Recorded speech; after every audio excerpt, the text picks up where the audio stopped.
Kali ni, jom kita kupas satu ajaran penting tentang iman dan hubungannya dengan kata-kata kita. Intipatinya mudah.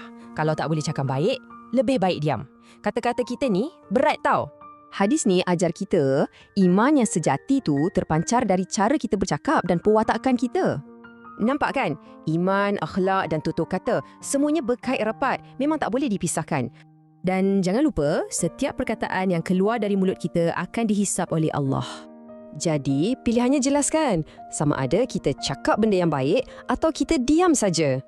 So, kita ada dua jalan. Sama ada cakap yang membina atau pilih untuk diam. Dua-dua ada hikmahnya. Contoh mudah kan?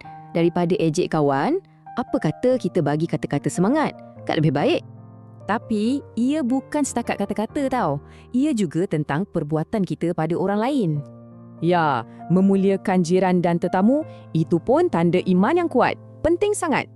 Okey, persoalannya sekarang, macam mana kita nak amalkan semua ni dalam hidup seharian? Hadis ni sebenarnya dah bagi kita blueprint. Ada beberapa pengajaran penting untuk kita ikut. 4 langkah ni kalau kita ikut, boleh ubah cara hidup kita. Jom kita sama-sama amalkan. Okey, dah buat semua ni, tapi untuk apa sebenarnya? Apa matlamat akhir kita? Sudah tentu, matlamatnya adalah keridaan Allah. Kata-kata dan perbuatan baik kita, itulah jalannya. Jadi, untuk hari ni, apa pilihan kata-kata kita? Satu soalan untuk kita fikirkan bersama.